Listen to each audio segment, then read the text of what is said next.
Hello. Hey, we're back now after We're after about a month of trying out the Instant Pot, which we took a look at.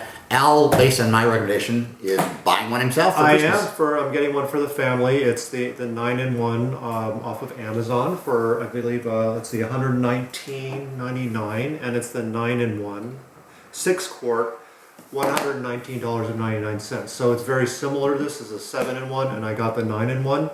I bought it actually. I've been talking to people, and a lot of people say that they love it for the yogurt function. And we buy enough yogurt that I thought, based on that, maybe it's worth getting. The other thing are stews and pots. I think incorporating it into our cooking might be a little difficult because we're not used to cooking with it. But I'm looking forward to it.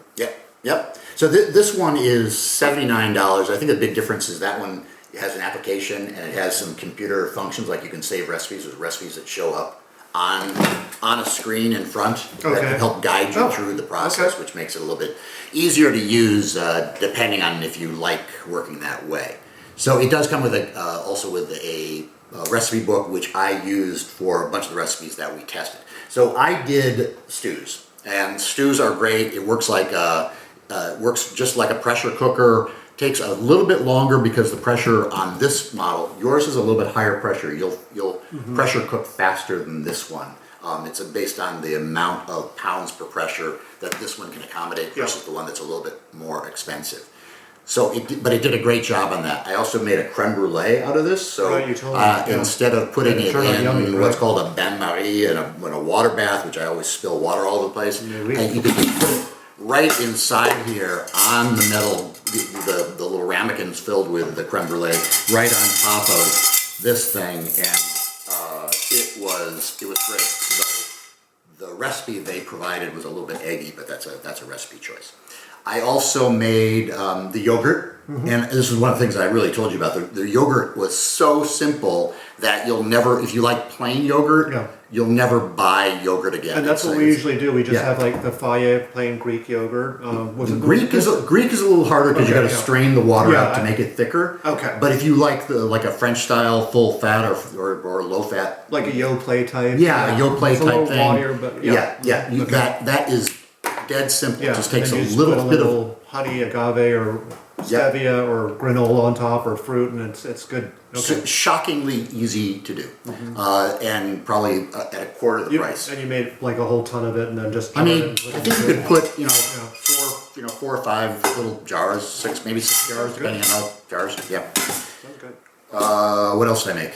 I suppose you could also put jams in there to flavor it if you want. Yeah, you can. You can. The one thing you can't do is use a jam-based yogurt as a starter. You have to start with plain yogurt as a starter. Once you've got the starter, you can use your new yogurt that you made as the starter, put it down, and on and on and on. Add the fixings later. Yeah. Okay. You can use if you. Yeah, you can add the fixings later, but also if you keep some plain yogurt, you can use your own yogurt then as a starter. There's no reason to ever have to buy. Do you have to put it back in here and then start it over? Yeah, you have to, like, your next batch, you just save a quarter cup of, your... And use that. Yeah. Okay. Yeah. And I'm sure I'm forgetting at least one function. I know I've got one in mind. I have a question for you because it's been a long time since I've actually cooked with a pressure. In fact, I remember my mother used to have a pressure cooker, the old style, really heavy duty. Yeah, we use that. That's what we use. With the interlocking handle. And the theory, I guess, being that the food, it cooks much faster. I guess you're saving probably over 50% of time. Oh, more than that. You're reducing 3 to 4 hours of cooking down to 45 minutes. Yeah, so it is fast and it is great for breaking down. And the end product is usually less high, sort of overall quality of the outcome is more predictable and better. In other words, it always comes out moist after 45 minutes. Well, yeah, I think that's the big thing too, is it keeps the moisture in. Whereas if you've ever cooked a piece of meat for a long period of time, it might end up being tender, but then really dry. In this case, all the moisture is kept because in the theory of the pressure cooker. So this has a seal. Does this lid seal really securely? Yeah. Yeah. Okay. Yeah.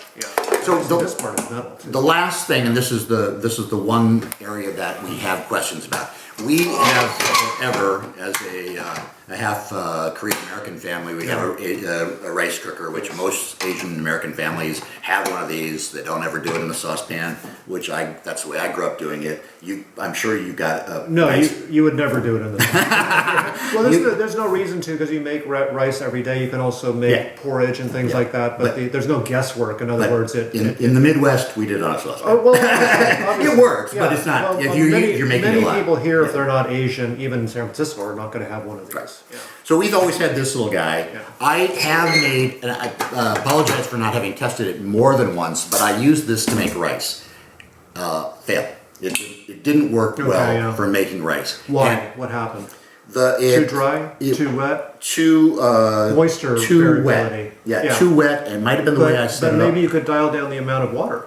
I think it would take more I will say this. trial and error. So, because we don't use this, but you can see that there's not a, if you can see, there's not a seal on this. So as it cooks, a lot of the steam just comes out. So you're gonna have to put more water in this, and I bet you not as much steam comes out with this. That may That's be why. it. So did you use the same? Maybe try it with less water. That's all I'm saying. Yeah. Yeah. So we did not do it because if you have an Asian American wife, she saw it once. She said, "I don't want to use that for my rice. I want to use this thing that my mother-in-law gave us when we got married, and this is it." Yeah. So we will keep on testing. Some week when she's gone, I will try again. But that would be my one thing for you is you figure out whether it actually works and can because what you don't want is now you got this, which is basically doing this, and then you're still keeping this, but you want to reduce the number of I don't see why this would inherently be worse off than this. No, Right? This is a much more sophisticated thing with this vacuum type seal at the top. So I think that because this is going to adjust the temperature, it's going to bring the rice to a boil and then bring it down to a simmer. So it's smart, just like this one. But I think if you try using less water, that would be my guess. That might be it. Okay, so this is it's the IT Duo 60 version 3. This is the not computerized, slightly lower pressure cooker pounds per square inch, so it takes a little bit longer to cook, and it's $79 on Amazon.